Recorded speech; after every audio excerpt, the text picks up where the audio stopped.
Welcome to another Fireside Chat with Bridget Duffy. I'm a very nice person. I'm a housewife. I have children. I live in Pacifica and I take care of my mother. And I love doing crafty things. But I also love, I call it just occupying my government. I don't think there's anything wrong necessarily with the structure of our government. And I think that's what's so revolutionary about what I'm trying to get through to people, is that just occupying our government, being the people in the equation, which is the only thing missing right now. And I don't know why we're so missing. I think it's because we're traumatized. But as a mother, I have raised children and I have managed households, and I know that nothing is impossible. And as a matter of fact, there's magic in the air right now, and I think anything could be accomplished with unity. That's what I'm asking for, is people to stop arguing and start agreeing on what we can do to change some of the things that are necessary to change.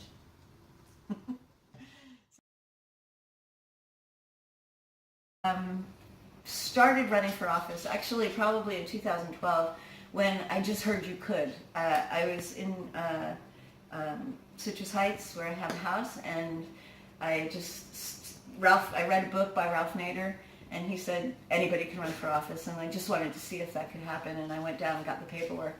I didn't fill it in, but in 2014 I did run, and I put housewife under my name because that's what I was at the time, and I still am basically. I'm a homemaker, but I got like over 5,000 votes, only had a couple of signs, and no supporters. So I just decided, well, it was such an amazing experience as a woman in the United States of America, or probably anywhere for that matter, to actually have people give you 3 minutes to say something. That I have become totally addicted to. No. Yeah, it's not illegal and they can't stop us. So I have a lot to say, and they give you 3 minutes at council meetings. And so, but it was during the course of going to council meetings and speaking my mind that I actually realized how much corruption was going on in our government. And that is what continues to drive me.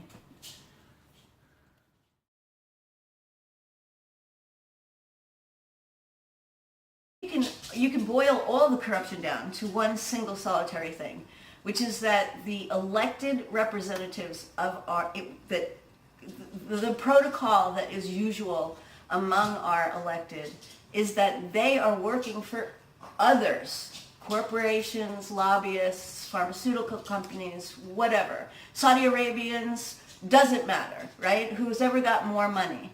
And it turns out that it's oftentimes the Catholic Church that has most of the money. And so as we start to look at the kind of things we're learning about the Catholic Church, the sex trafficking, the correlation between elected officials not doing things to alleviate the situation and actually doing things that aggravate the situation, it's looking extremely suspicious. And women everywhere need to be alerted that this is a serious problem.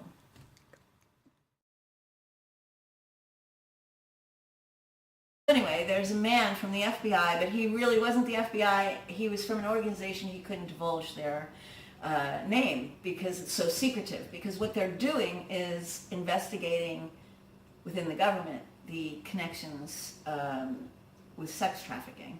And I was there, and I was moved to get up and confess something that I had never confessed to anybody, which was that I was sex trafficked when I was about 15 years old. I had a boyfriend who had mafia connections, and he took me 2,000 miles away from my home, and him and a hotel owner forced me into this lifestyle that just sickened me as a young, Catholic girl, and it really almost destroyed me, actually. But this is what I was saying at the meeting. I'm here as a victim, but as a victim who has found recovery and has found, a whole new life. Otherwise, most of the people that have gone through what I've gone through, you won't see them in political meetings. You won't see them anywhere because they're in the streets, they're on drugs.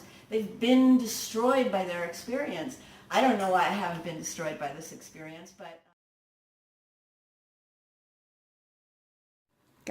Just like Thomas Paine started the revolution with pamphlets, I am trying to do the same thing. I write these black and white pamphlets, usually called an eyes-on newsletter, but sometimes they're just about one other thing. I recommend you passing it around to your friends and everybody color one part of it. And then as it gets passed around your group of friends, you talk about it, you're on the same page with each other, and you watch a beautiful painting that mirrors what we can do if we work together. This has been an amazing fireside chat with Bridget Duffy. Thank you so much for sharing your time, ideas, and energy with us. Bye-bye for now, and don't forget to subscribe.